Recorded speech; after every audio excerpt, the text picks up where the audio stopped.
Hi guys, it's Troy at the Full Setup here, back with another edition of Battle of the Bottlenecks, and today we're going to be pairing my Intel G4560 with the XFX RX 480 RS 4GB version. Now, the whole point of Battle of the Bottlenecks isn't just to be making a CPU look bad and saying, oh, there's a bottleneck, you shouldn't buy it. It's more about showing you the maximum theoretical performance you can get with the CPU. So I'm also pairing this as well with 16GB of RAM. I've got it all here in my Thermaltake H15 case, and I've got a cryo rig cooler on it as well, and a few like red LED fans. So before we move on to showing you all the video footage, it's always good for me to explain what we're looking out for here in the bottlenecks. Now here you can see we've got an overlay in the top right hand corner. Now really what we're trying to see the most is the most important thing really is the GPU percentage. Now that should always be in the high 90%. So obviously you can see it's dropping down a little bit here, but we really want that sort of right at the top, 90%. So if that's dropping down way under 90%, then we have a bottleneck. The CPU cannot perform its performance too high, and that's what's causing a bottleneck. Also as well, this is a 4GB edition, so you will see in some of the footage here from the settings that I have used, the footage you'll see in a minute, that maximum 4GB usage is becoming a slight bottleneck, and settings should be lower. We've got the frames per second for you, and then you can see the CPU. Now you might be wondering, why is this 4 CPUs? And that's because this CPU is hyper threaded, so it shows as 4 CPUs in my MSI Afterburner overlay. And one thing to remember is the CPU doesn't always have to be at 100% for it to cause a bottleneck on the GPU. Underneath that we've got the RAM. I've got 16GB of DDR4, so you don't need to worry about that at all. So I'm going to show you the gaming footage for you all to watch, and then at the end I'm going to tell you my thoughts and feelings and whether I think you should pair this CPU and graphics card together.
Come on.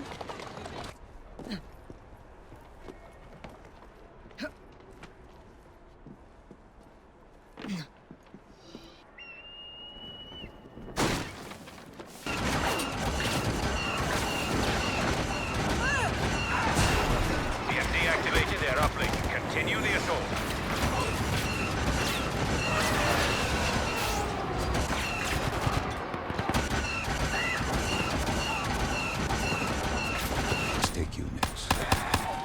We still have to get to the factory entrance.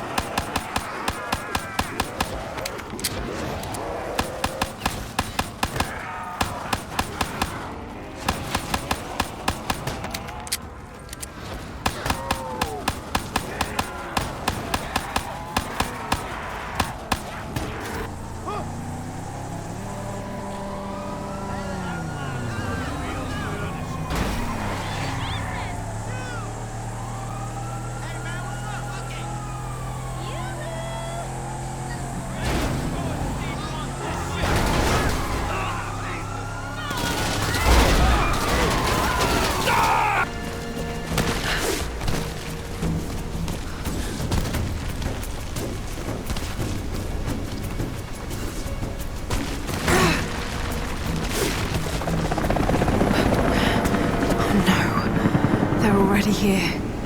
Got to get inside.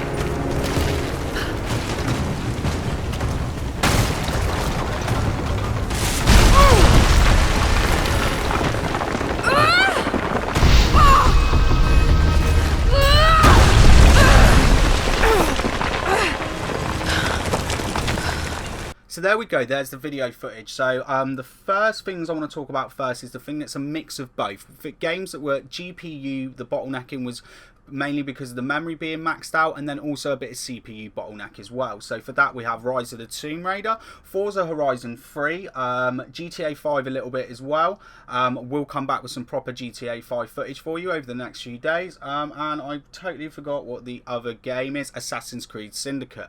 Now all of those, it was a little bit mainly because of the settings that I'm using. I've got them all set to like very high or ultra. If you really want to reduce the bottleneck there, stop using the maximum 4 gigabytes and any little stutters and micro stutters, you really want to be using like a sort of mix between like very high and some high as well. Just tweak it a little bit, turn a couple of things down. You're barely going to notice this visually on 1080p gaming, and it will make frame rates much more improved. So what were the really heavy hitters then? Well, slightly less of a heavy hitter was Black Ops 3, which actually performed loads better than my RX 470. My RX 470 was way more bottleneck than this, so don't really know what's going on there. Might be something that I need to tweak and play with, but very, very playable frame rates even with the bottleneck. But the really two heavy ones that you could have seen there, both sort of based on the same system as well, are Battlefront and Battlefield 1. Now that was really bottlenecking my GPU. You definitely want to tweak the settings down a little bit. They were on ultra for both of them, so I have got it a lot better when I'm playing at high or a mix of medium and high. But the one thing that can be said is those frame rates were more than playable. So it comes down to, should I pair this GPU with this CPU? Well, it's a yes and a no, and it's a yes and a no for two reasons. So we'll start with the yes. It is a yes if you're planning to upgrade this CPU. If you're just buying a cheap budget CPU at $65 and you want to upgrade it down to an i5, you can save yourself some money as well over than buying an i3. You can treat yourself to a nicer motherboard, maybe get an overclockable i5. So definitely, if you're looking at just building a system where you're not going to upgrade the CPU, this is the maximum amount of money you've got to spend for a year or so. You might need to treat yourself to some monitors, mouses and keyboards, loads of extra bits you're going to need. Then I would probably say save yourself a bit of money and pair this with either one of two graphics cards. Graphics card number one is a 1050 Ti. Over in the UK and in Europe, the 1050 Ti and the RX 470 have a big price gap, but if you're in America, I would pair this with an RX 470. So there we go, there's another edition of Battle of the Bottlenecks. Hopefully got some new CPUs coming out soon. I'm definitely going to be doing some Ryzen videos over the next few weeks, so if you want to see that, please subscribe.